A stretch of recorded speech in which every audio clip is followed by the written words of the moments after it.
When Robert Wheeler was just 8 years old, his mother took him to the Chicago Air Show. It changed his life.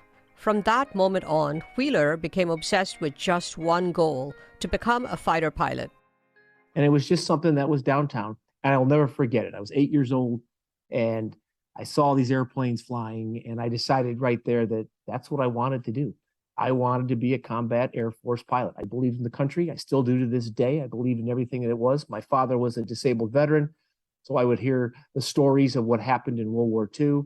And seeing that kind of galvanized me, if you will, and put me on a path that probably led me to all the things that I did. Because at that point on, I said, okay, this is what I want to do. How do I get there? And I built a path at 8 years old, as silly as that sounds, and kind of kept on that path all the way through.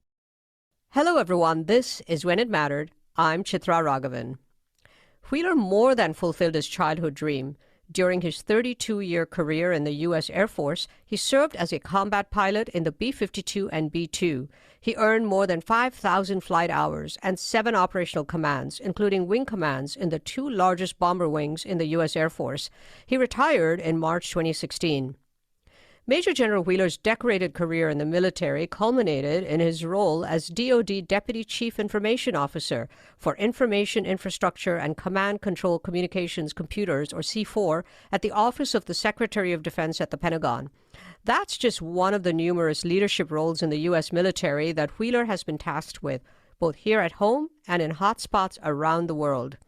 In those critical roles, Wheeler obtained a wealth of knowledge about the ways of Vladimir Putin, and he has some key insights into the trajectory of the Russian president's invasion of Ukraine and Ukraine's surge of wins in the ground game in recent weeks. General Wheeler, welcome to When It Mattered. Welcome. I appreciate that very much, Chitra, and I thank you for having me on here today. Let's open by describing that day at the Chicago Air Show when you were 8 years old, what you saw and felt as you hung out with your mom, and why it was so transformative. So I was born on the south side of Chicago. In fact, pretty much typical in that city area. They're kind of like the Irish community right at the edge. And so I did typical things at that particular time frame. But it was my mom who took me to the Chicago Air Show. And it was just something that was downtown. And I'll never forget it. I was 8 years old and I saw these airplanes flying, and I decided right there that that's what I wanted to do. I wanted to be a combat Air Force pilot. I believed in the country. I still do to this day. I believed in everything that it was. My father was a disabled veteran, so I would hear the stories of what happened in World War II, and seeing that kind of galvanized me, if you will, and put me on a path that probably led me to all the things that I did. Because at that point on, I said, okay, this is what I want to do. How do I get there? And I built a path at 8 years old, as silly as that sounds, and kind of kept on that path all the way through.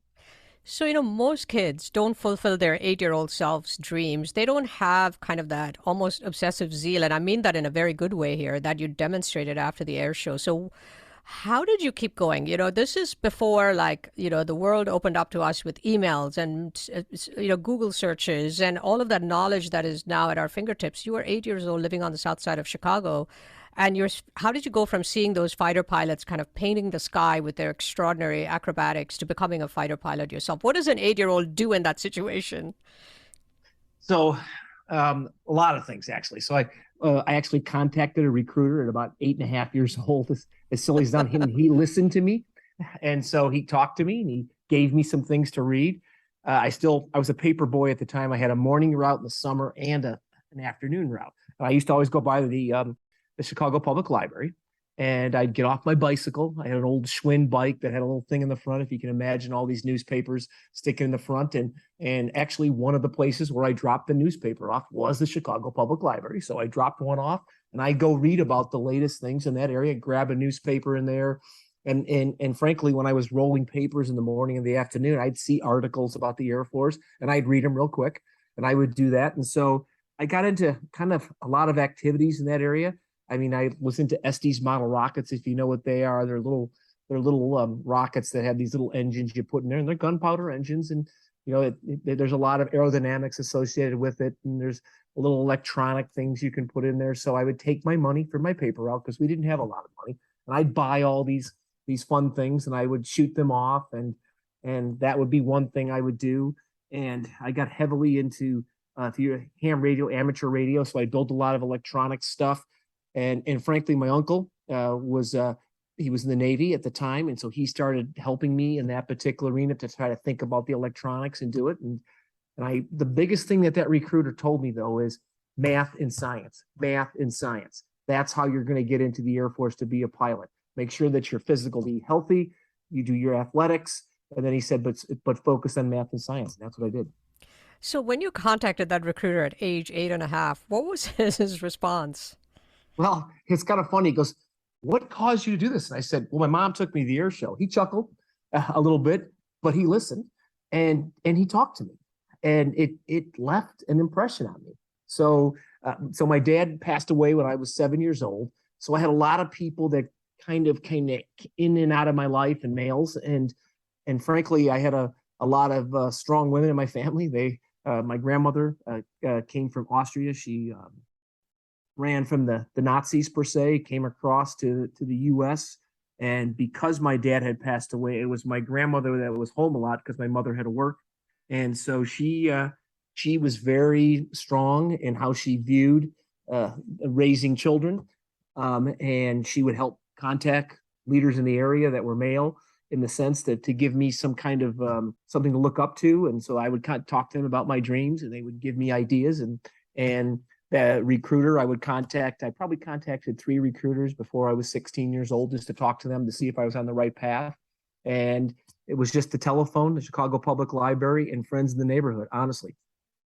And your grandmother, you said, would reach out to leaders in the area and they would respond? I mean, who did you talk to at that age? Yeah, so it'd be funny. There's a couple of business owners that had previous military experience. One of them owned a theater, and so he talked to me in that particular arena.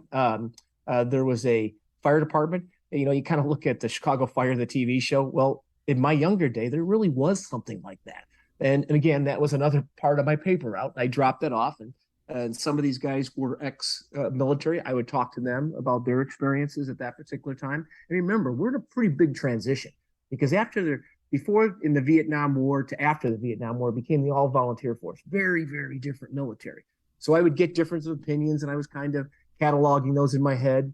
And so my grandmother would help, and she would talk to folks, and she was involved in the church, big time Catholic church in the area. Remember, Irish Catholic, you get a lot of the Catholic churches in the south side of Chicago. It's almost Louisiana in the sense it's organized by parishes. So they would contact you're in this parish or that parish. They'd contact some of the leadership in there, and they'd actually say, "Oh, hey, Dad, this guy served a bunch of time. Oh, he's an Air Force pilot." And they would have him talk to me, and it kind of kept me going. That's amazing. Now, you mentioned your father, and he passed away, as you said, when you were 7, and you went to the air show at 8, so he kind of missed hearing from you about your dream. And you also knew some about him, but not a lot. And he had a very tragic health story. Tell us a little bit about your father and his role in your life. So he was a decoder in World War II. So he would fly into different places, typically on a glider in places like the Battle of Sicily, behind enemy lines, go try to decode things, send stuff forward. And we didn't know a lot about him because after he spent time in Europe, he ended up in Africa. He was hurt in the Italian campaign there in Sicily, the Battle of Sicily, as they called it. And then he went over into Africa, and he caught a specifically virulent form of tuberculosis. And it was this form of tuberculosis that couldn't be stopped with the present drugs, which I understand were pretty basic at that time. And so they ended up doing surgery, and the surgery was major to remove the tuberculosis, whatever it is, the problem area of his lung. And when they did that, he died in the table. Died for somewhere between 5 and 7 minutes. A lot of oxygen loss, became paralyzed from the neck down. So he ended up coming back to the U.S. in a rather tragic state, to be frank. And so that was how I knew him. But the interesting part was we didn't have any records on it, because if you remember the fire in St. Louis, that was where his records were held. So they were burned, and all of his other duffel bag, they were very worried about the disease at the time, that it could last, quote, up to 17 years, what the doctors thought.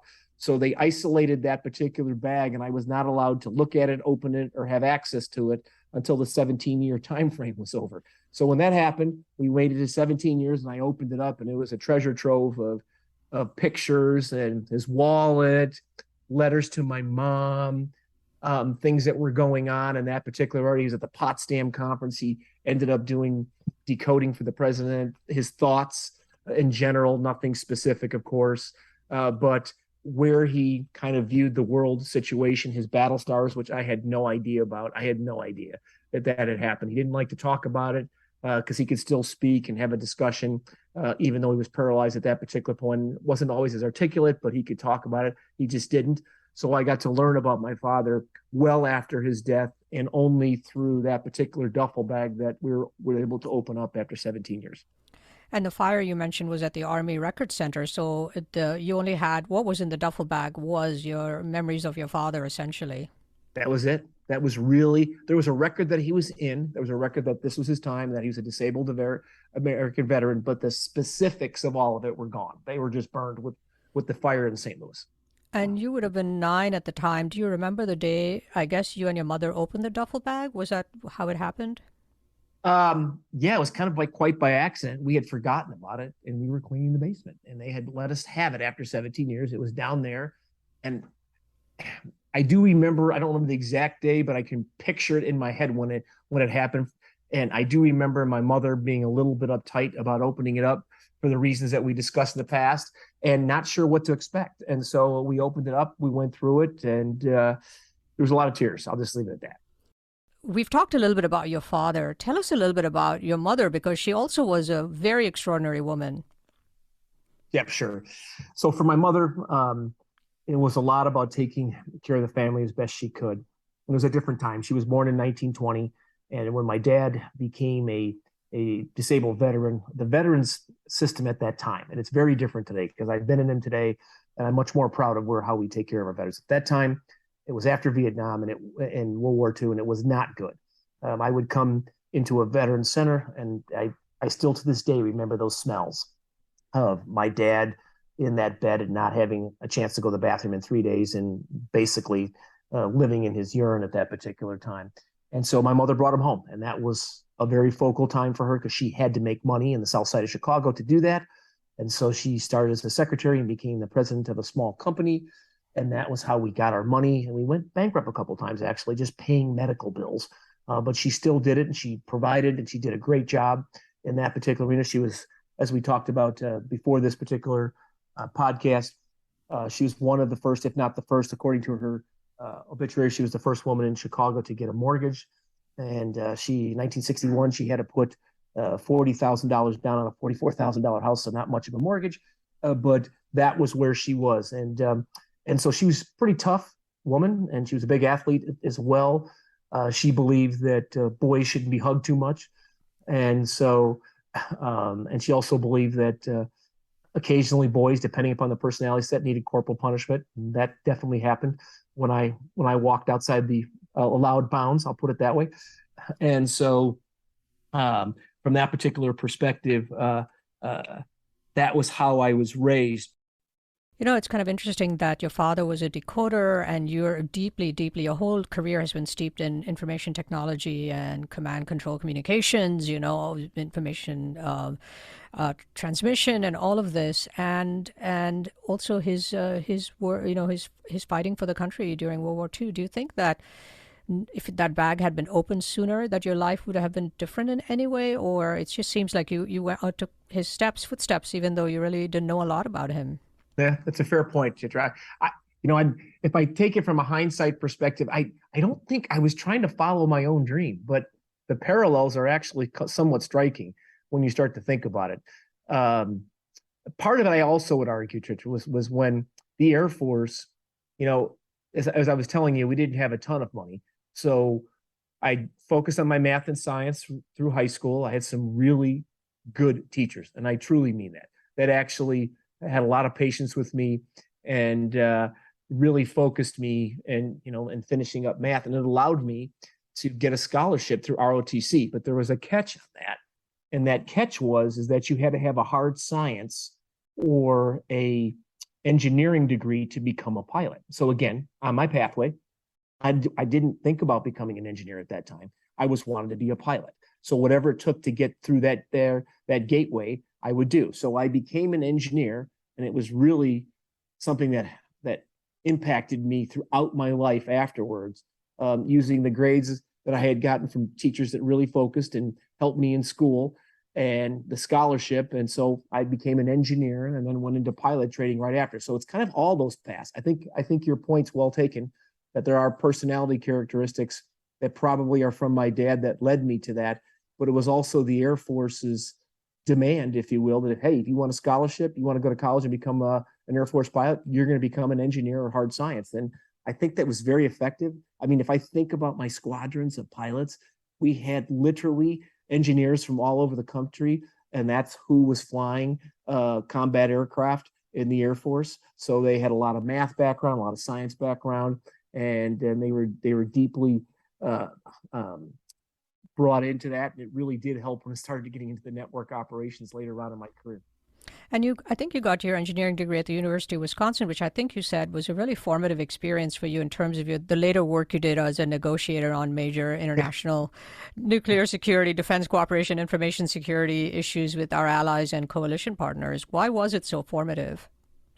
So it was not something that I expected. I still remember walking around at the University of Wisconsin going, wow, I'm not prepared for this.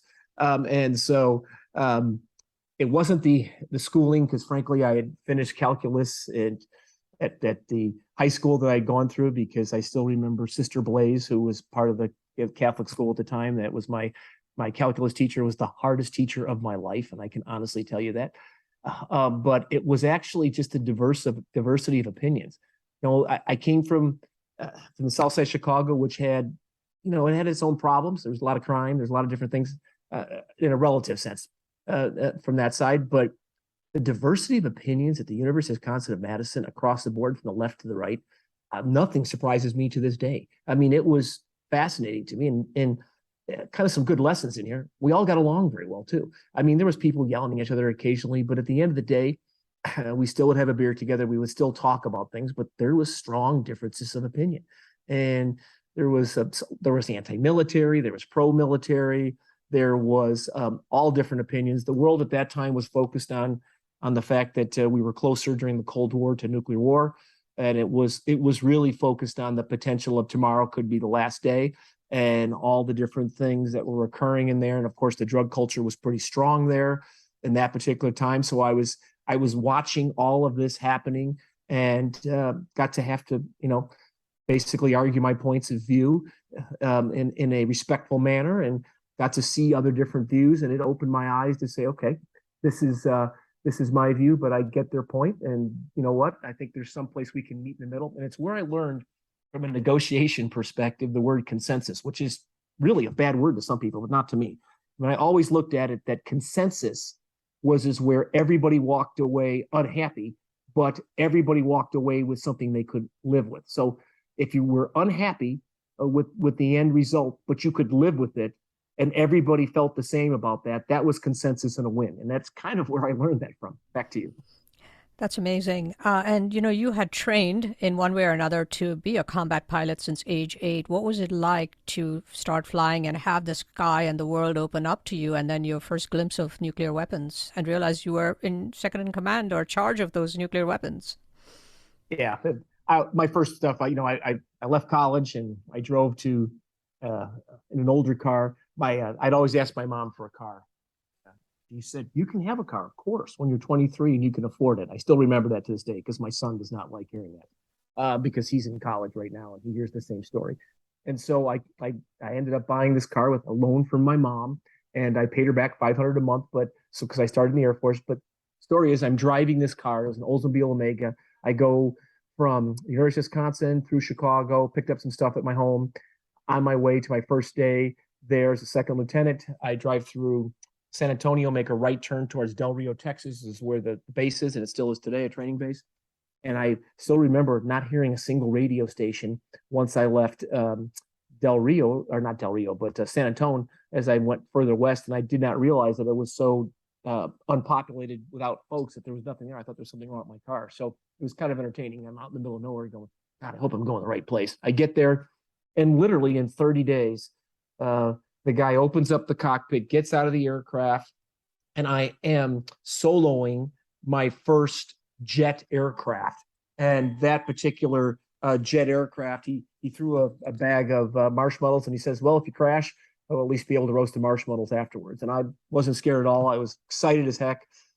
Flew the aircraft, and then a few weeks later, I went to the higher level aircraft T-38. It's a fighter in some countries in the older days. It's called the F-5 Tiger Shark, and it's a Mach 1.25 aircraft, and I was flying above Mach at that particular time, and that was pretty darn exciting. So as I push forward to that, I end up getting at my first base in the Upper Peninsula of Michigan. It was in B-52s at that particular time.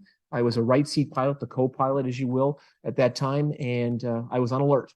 And at that particular time, there was 6 B-52s and 6 KC-135 that gave us air refueling in there. And it was my job to help check the weapons, and those weapons were nuclear weapons because we were focused on Russia. And we don't do that kind of alert today, but we did during the Cold War. And so I would go in there and I would check the bomb loads. And I still remember the first time I went into my bomb bay where I was checking each of the individual weapons on a SRAM short range attack missile.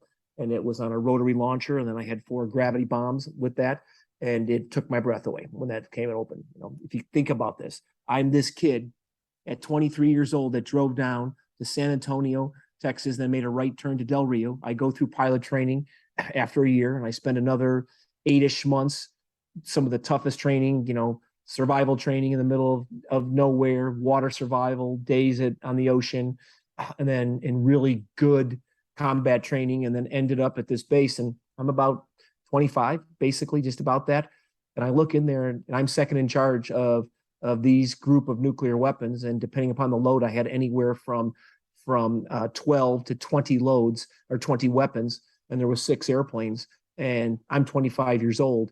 And I realized that all the things that I did kind of culminated on this, and this is my responsibility. And it took my breath away as the impact of what it could mean. And you met your wife while running out to an alert launch, flying a plane filled with nukes. Tell us that story. Yeah, I wasn't sure I wasn't hoping you were not going to bring it up, but yes, it is very true. So she was the first woman on alert at the base that we were at. So there was, if you can imagine, there was 60 people total, 59 males and 1 female, and that was her. And she ran out there, and she was the tanker that would fuel me in flight. So I would take off, and we would fly up over the top of Canada towards that time the Soviet Union, and she would fill me up with fuel. So I would take anywhere from 100 to 200,000 pounds of gas at 6,000 pounds a minute while flying 3 feet next to each other, no autopilot, I'd add, and connected together. And that's how the fuel would come to my airplane. And she was an early Air Force female aviator. Must have been hard to keep launch codes front and center in that situation. Yeah, I'm not going to comment on that. Let's let that move forward. I do want to point out to our loyal listeners that this is the first mid-air refueling of a nuke-filled fighter jet romance anecdote on When It Mattered. Thank you for adding that, Chip. Actually, I think it's the only romance anecdote of any kind we've had, so I'm super, super excited about that. You've set a wonderful precedent. So over the next 2 decades, right, you spent your time moving between flying, getting 2 master's degree, not 1, and doing informational technology communication stuff at the Pentagon. Tell us about the things you're proudest of, the most important roles and accomplishments in your career.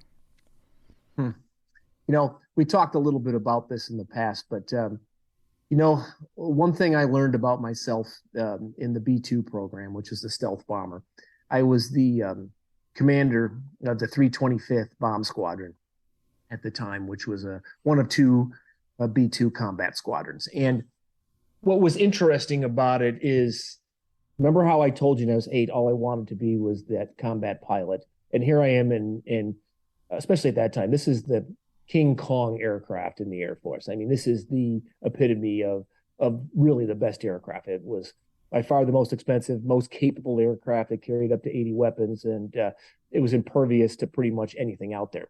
But what I learned is something about leadership. I had 500 people. I had 27 pilots. That's it. And then the rest were all my maintainers. And it's really the strength of our services. I found that my job was leading those men and women in there that were my maintainers, and taking care of them was the most important thing that I had. Now, the young aviators had a lot of capability. They knew it. They had been well trained. They had spent a lot of time in the Air Force. They didn't really need me, but those young maintainers did. And frankly, as much as I loved the flying, and it is something to this day that I love every minute of it. It was leading those men and women, especially in the combat situations we got involved in after 9/11, that were really some of the most proud points in how these young Americans came from all different backgrounds, came together. It didn't matter where they came from, how they were raised, and they became a family. And that family took care of each other at a level that would make every American proud. I mean that. And under your command, B-2 bombers from the 325th Bomb Squadron were the first group to strike targets in Afghanistan during the first days of Operation Enduring Freedom, the official name for the global war on terrorism launched by the U.S. government in the wake of the 9/11 attacks. Can you talk a little bit about what that moment was like and the days after when you were out there? I think you had like a record-breaking 40-plus combat sorties during those first few days. Yeah, it was. So what happened at that time was, 9/11 happened, and it was shocking for all of us. We weren't sure what was going on at that particular time. And again, this is 21 years ago. And so after that, we prepared for a conventional strike. Because remember, B-2s are nuclear or conventional. And during this time, we were doing our spin up, which we did, episodically to make sure that we could execute our nuclear mission. So we would practice things, and it was all with training weapons and things of that nature. But we flipped immediately to a potential conventional strike somewhere in the world. And I still remember the discussions that went on that particular time frame, because we kept spinning up and we weren't sure. And here's where the engineering started to come back. Two aspects to it. We weren't sure, okay, how long are we going to have to fly? Because it's a long mission from Missouri all the way to Afghanistan and then potentially back or to another location. And so how long could the engines go without having oil updated in their particular engine? So we just did it the engineering way. We started running aircraft on long endurance flights to see how long they could handle these particular things. And we would actually remove engines that ate oil too fast to make sure that we could exceed up to 70 hours if we had to without having to do an oil change. By the way, the aircraft got updated with a larger oil tank afterwards, given the engineering that we did out there building on this. We also brought in the best docs that could tell us how to operate nonstop with minimal to no sleep for well over 40 plus hours. Some of the doctors actually ran some of the Olympic stuff, and we would put pilots. Each of us was qualified that we were in a simulator for up to 70 hours at a time, and that we would work through how we would manage fatigue, because if you have to hand load all these particular ordnance in, and you get very dyslexic after about 24, 25 hours of nonstop flying. And so from that perspective, there's only two people that can be in that aircraft, and it's a very busy aircraft when you're doing combat missions. And we didn't have the right communications. And this Chitra probably was the big one from a communications perspective. We basically had to design our own communication system, and the acquisition system it was not responsive enough to be able to do something in the time frame that we did. So we literally built our own system.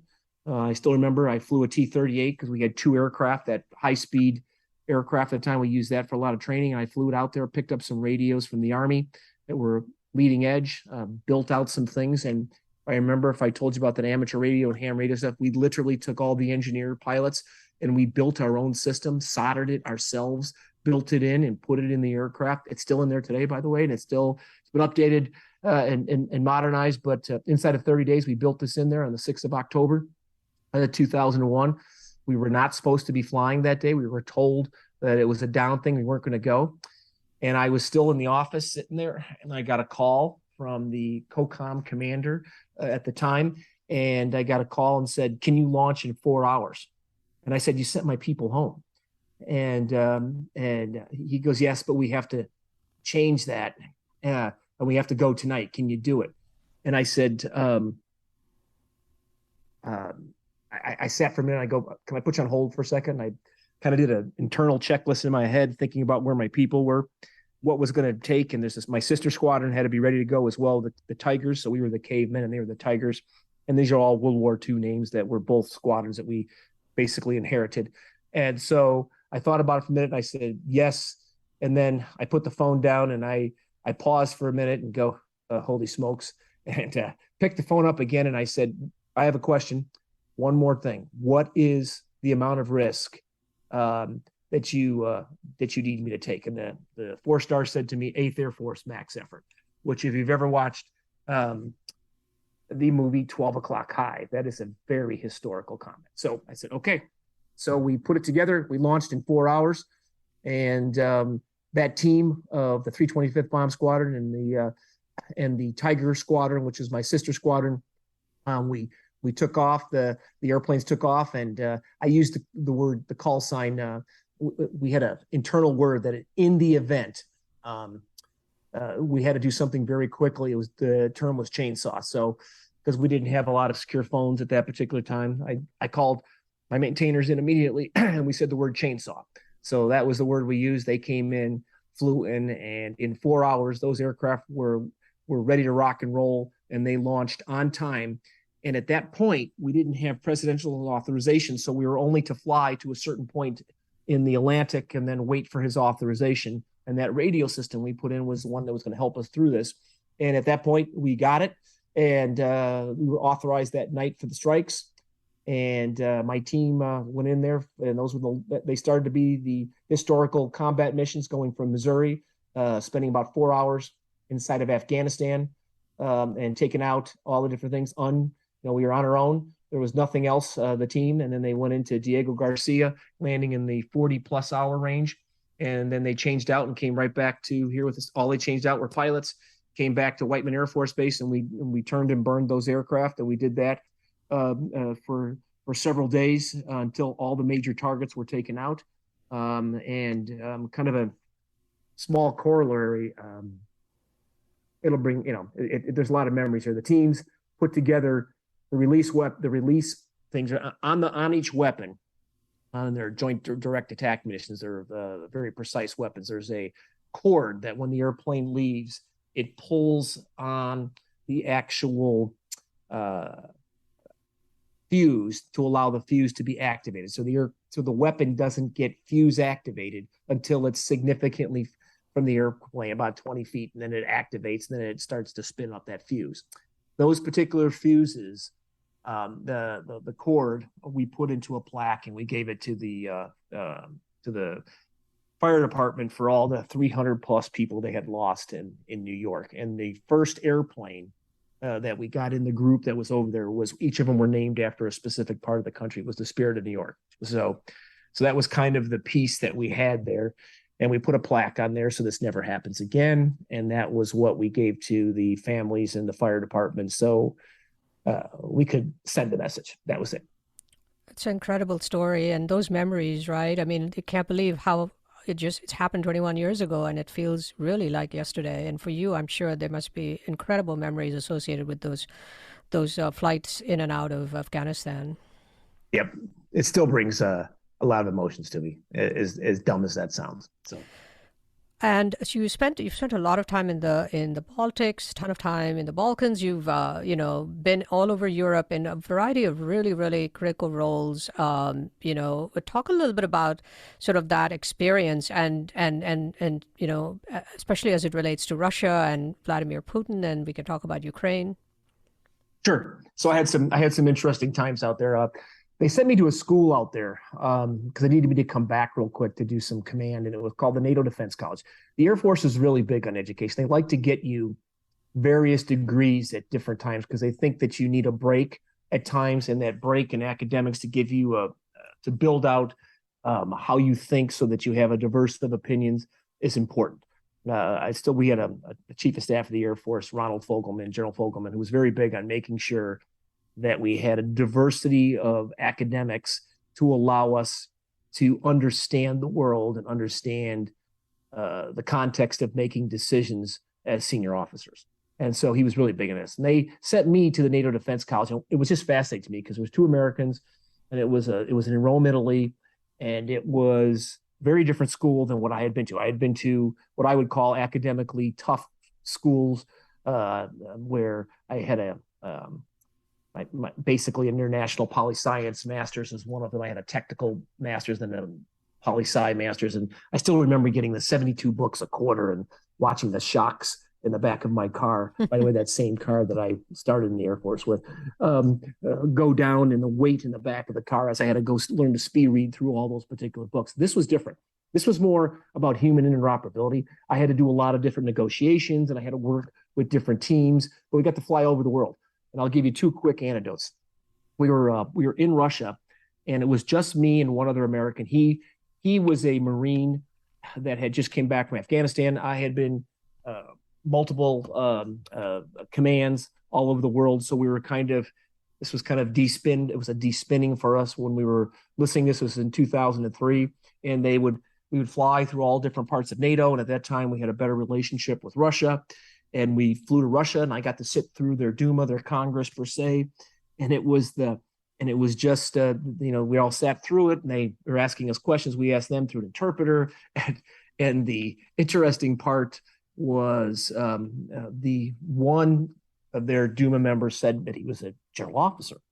So I raised my hand, and he goes, "Yeah, go ahead." And I said, "So you're a active duty Russian general officer, and you're in the version of Congress, if you will, the Duma?" And he goes, "Yes." And I said, "Can I have a follow-up question?" I said, "Are you paid under both things?" He goes, "Yes, I get two pays." Okay. And I still remember my Marine sitting next to me, looked up and said, "Wow, that's an interesting version of military democracy." And the person standing behind me, who was the person doing the interpretation, wouldn't interpret that. He was terrified to do it. And I turned around and I go, no, interpret that. And he goes, "I can't." And I said, no, interpret it. So we had a person in our group that spoke excellent Russian. So I had him do that. And I watched the look on their face, and I knew not everything had changed that much there. So I got that perspective very quickly. Fast forward, after that particular schooling, I ended up in a job that I never expected, honestly. I was the senior military advisor to the Organization for Security and Cooperation in Europe. So if you can imagine, I came from multiple commands. It was just constantly running operations and different things. And now I'm what I would almost call a military diplomat, 55 nations. It's the largest group inside the UN that runs things. It's in Europe, and it's focused on a lot of things, especially in the Balkans at that time, because the Serbian, Bosnia and Herzegovina, Kosovo, Moldova, all these different areas were simmering. So I spent a lot of time there. So suddenly I was focused in areas down there that I was not expecting. And frankly, schooling, my time at the University of Wisconsin, all those different diversities of opinion things came to be very useful, because I still remember getting that assignment, and I called the senior Air Force person at Air Combat Command at that time, and I knew her pretty well, and I go, "Really, of all the people you could pick, me, a military diplomat, it just doesn't fit me at all."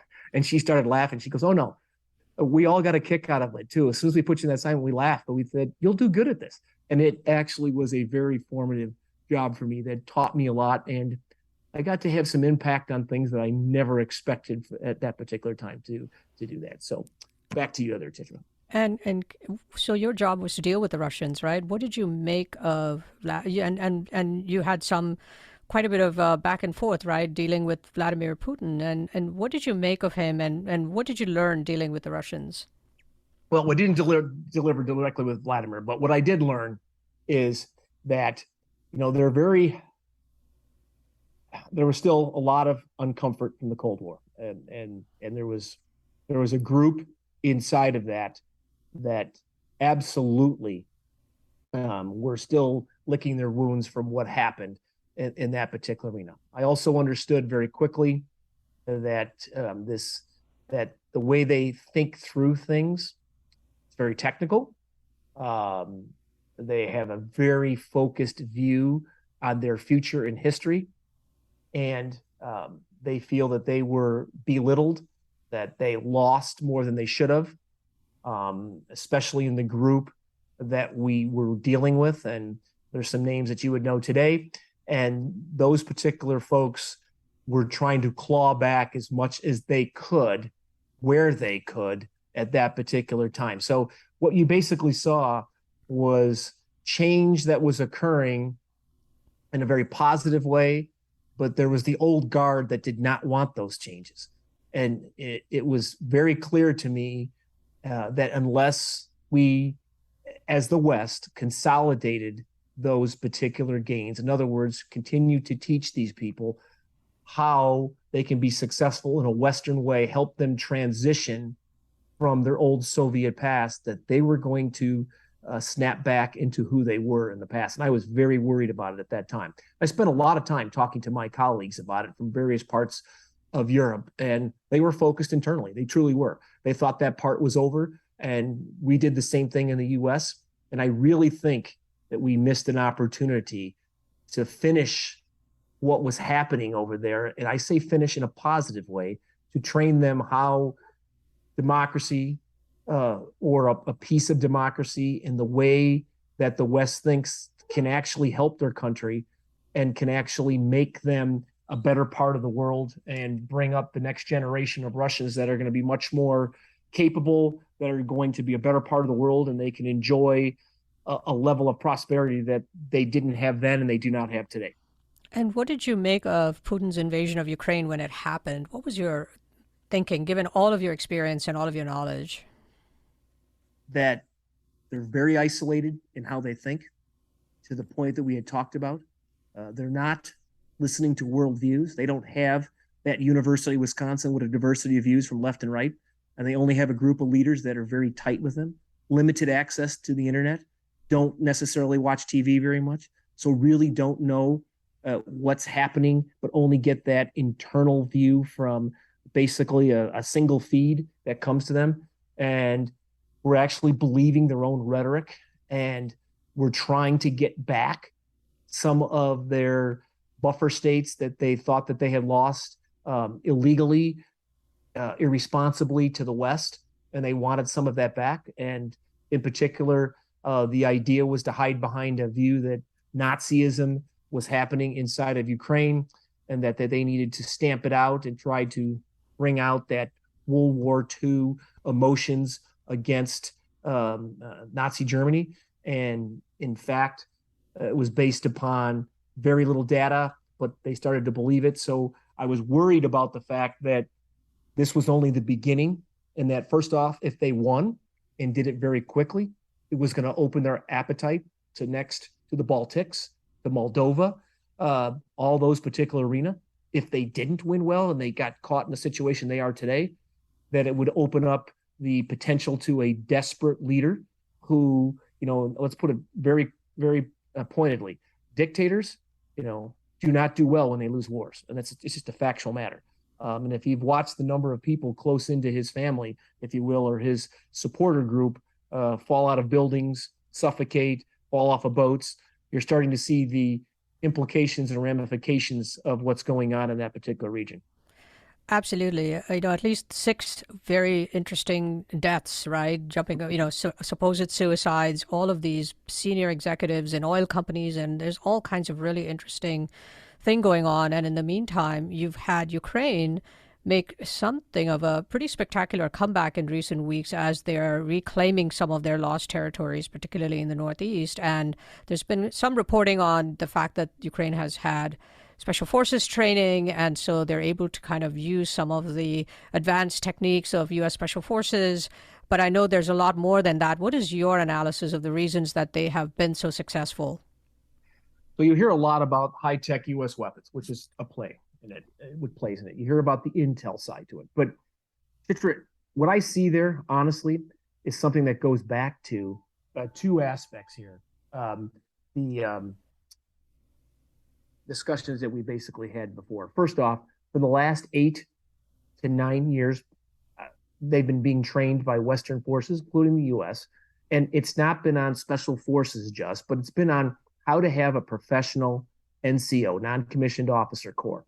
Remember how we talked about in the days after 9/11, how my 500-ish maintainers that were helping put those aircraft together, the most advanced aircraft in the world, and making sure they were perfectly set for those combat missions, and they were extraordinarily proud. That kind of non-commissioned officer corps didn't exist and doesn't exist in former Soviet type militaries until they become much more westernized. And so what I saw is they took very well to the fact that, okay, we have to have a non-commissioned officer that can act with autonomy, that can think through things, that's well educated, that can be part of the team. It's not the generals running it. It's the generals giving strategic decision making in that particular area, but it's that non-commissioned officer that's going to make or break, and that's the backbone of it. And the example that I'll give to you that I will really drove home what I'm telling you right now is when I was at Whiteman Air Force Base and we were doing START treaty work, and the START treaty, they come in and we would go and they would visit the base, my base at the time, and I was a wing commander, and they would go look through all of our nuclear weapons like we were supposed to as part of the START treaty, and they would look at various aircraft. And we did 3 shifts a day, and at the end of the day, it's a big tradition on military bases. We do taps, and it's the sound. We have reveille in the morning, taps in the evening, and it also coincided with when a shift change occurred, and my team would go home that was maintaining the aircraft at that will and some of the other parts of the base, and they would change out with the night group, and it was about 4:30 in the afternoon. So he was observing all this, my Soviet counterparts at that time, and they were watching it, and the taps go, the do, and then boom, people were just driving out the area, and he looks at me and he goes, Robert, where are all these people going? And I said, they're going home. And he goes, but they're leaving the base. And I go, well, they live off base. Most do. We don't have that much housing at base. We have some, but many of them live downtown, and some are going to LA. They're getting school at the same time because we had a university down at the downtown, so it was kind of convenient. And they go, you let them leave the base? And I said, of course. Each night they go home, they with their families, and they spend their time. Now the next shift comes in, and he goes, and he looked at me, and this was the point that I understood then. He goes, how do you get them back? And I laughed at that because I realized how different our militaries were and how much we had changed in our own military since the times of conscripts. But what you're seeing, a lot of it in there, again, they're getting great training, they're getting good weapons, they're getting good intel, but it's that idea of having a military that's professionalized, that you have an NCO corps that can really operate on its own. And the last part of it is they're fighting for their homeland. They're fighting for their family farms. They're fighting for their family businesses, for their brothers and sisters, for the people down the way. That's a very different battle to say than the Russians are fighting right now, who were confused, who were not even sure why they were there, and their training is not up to par. Their maintenance, because they don't have a professional NCO corps, they have the wrong tires in the car, the maintenance on the vehicles is not good.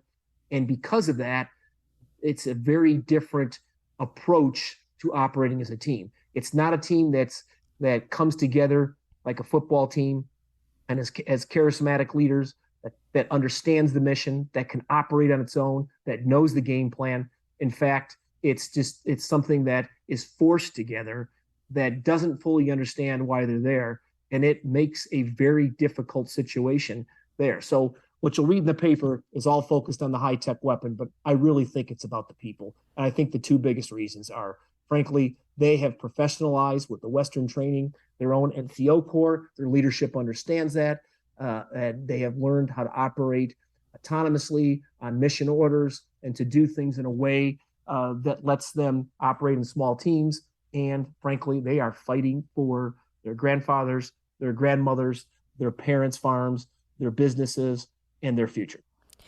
I have 2 quick follow-up questions, which is, given those reasons and the recent advances that Ukraine has made, and given that winter is coming, which is never very good for the invaders, where do you think this is all going? And is there any hope of getting to the word you love, consensus, and to have peace anytime in the near future, in the next few months? So we talked about consensus. Where can we get to they both can live with? That's going to be the real challenge of it here. And so we haven't, people are excited about the win, and I'm actually watching the Ukrainians move forward, and it is exciting, but this is not fully played out yet. And there's still options that the Russians have. And I worry about some of those options. Obviously, there's weapons of mass destruction capacity, whether it's chemical, bio, or nuclear, small tactical nuclear weapons. would really open up a different game in this particular arena, not to mention the environmental damage it would do.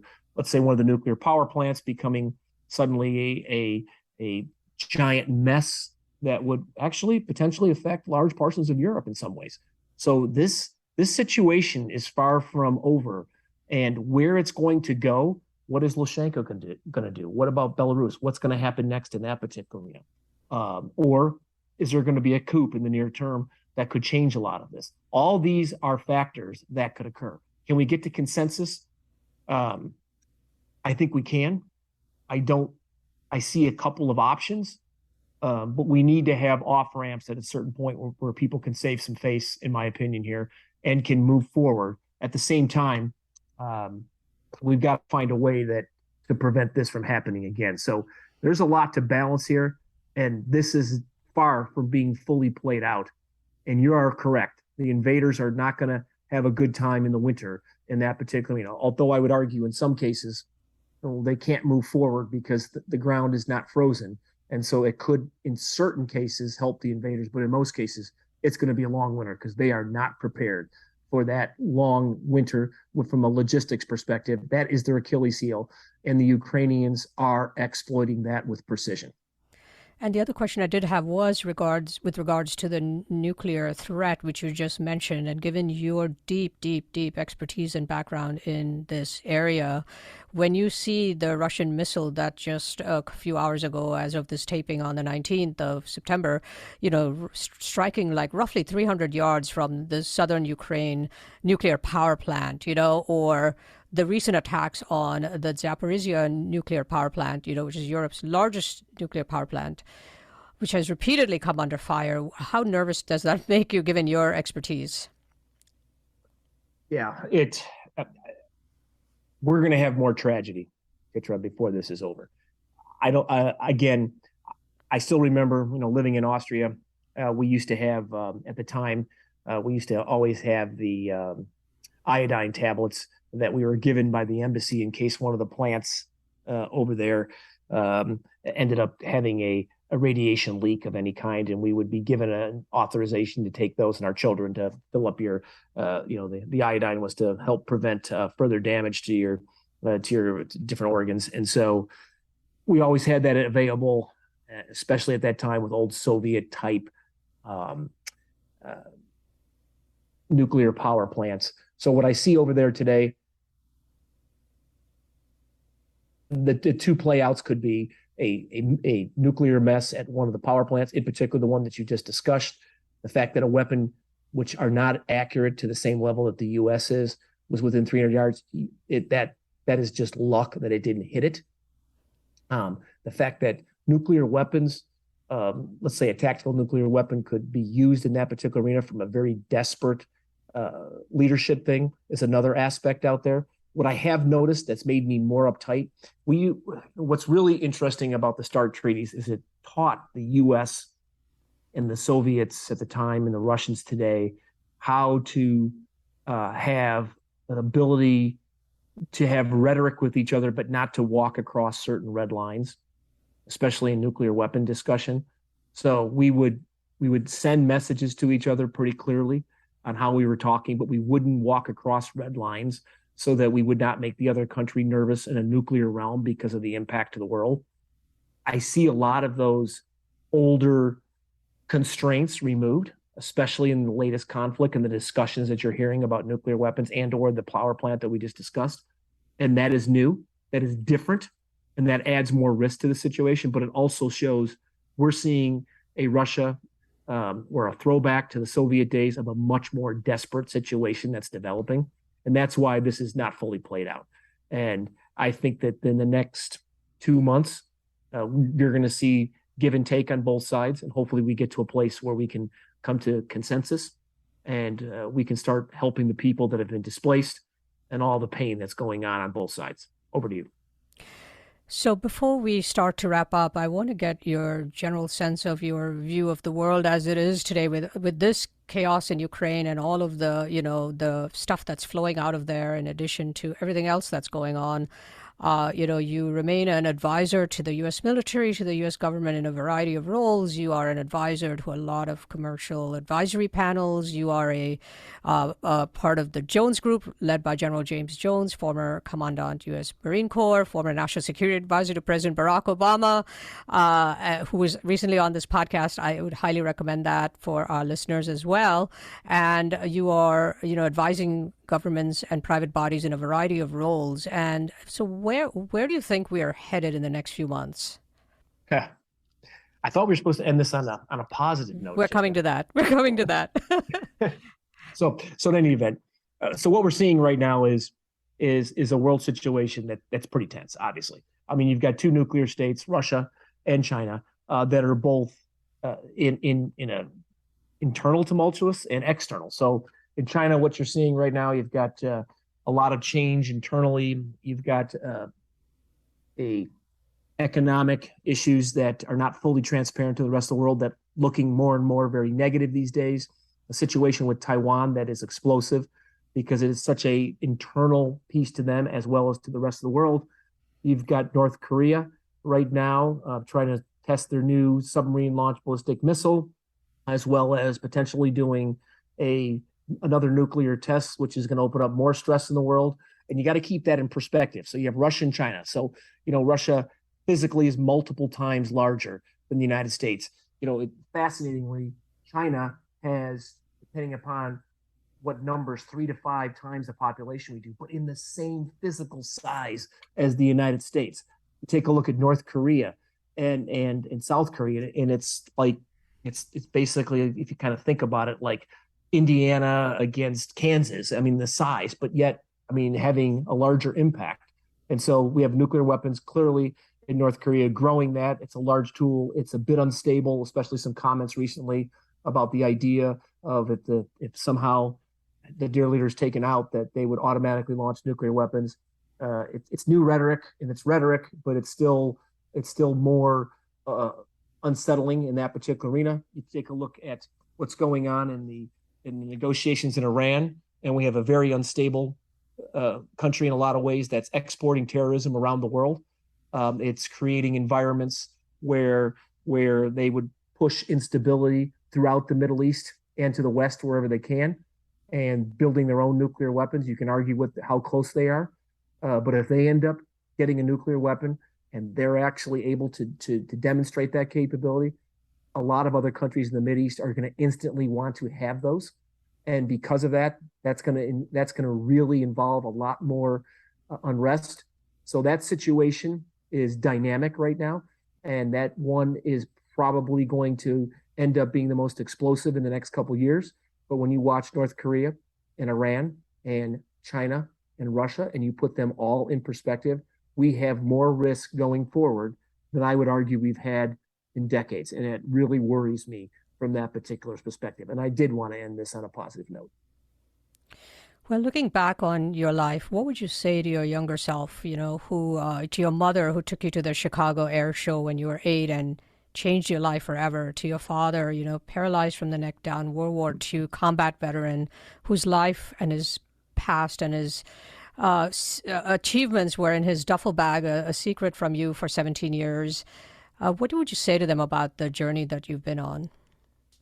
It's one that I didn't expect. I can tell you that right now.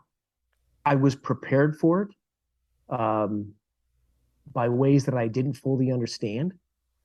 And I would tell you, in my opinion, God put people in my life to help me move that forward. The other thing I would tell them, one of the most important things I learned, is that the strength of this nation is the people, and it's the diverse opinions, and they have to be respected, and you have to understand each other. And I learned that, basically having these discussions, whether it's over a beer, whether it's with friends, disagreeing and getting someplace forward, is really about learning and understanding each other. I think that as we walk forward, it's one of the lessons we can learn. Divisiveness is not something that's going to bring this nation forward. It's going to have to be, okay, left, okay, right. There's a place to meet in the middle. And this nation has done a lot of positive for the world. And if we're going to continue to do that, which I think we can and will, then it's going to take us listening to each other from that particular perspective. But the last thing I'd say to my mom and dad Um, I would say, as much as it was kind of it was not the standard upbringing for me. It was an upbringing that set the stage for the rest of my life. And in the adversity that I had when I was younger, um, it really did mold me to who I am today. And I was very appreciative for the opportunities because we didn't have a ton of money when I was younger, but my mom made sure that education and the different things that I got were as best as she could afford, and it was very much appreciated. And I would probably say to both of them, thank you for my father's service, and thank you to my mom for pushing me forward. But if you were to now talk to my wife and ask her that same opinion, who, remember, was also a leader in flying in different areas, an early time for women, she would argue that my mother didn't hug me enough, and that would be her overall comment. Back to you. Do you agree with that? I'm not even going to comment in the middle of that one. I'm letting that one go, Chitra. I'll let that for the rest of the world to figure out. All right. Well, your mother raised an extraordinary son, and I know she would be incredibly proud of you. Thank you for that, Chitra. And what would they say to you, do you think?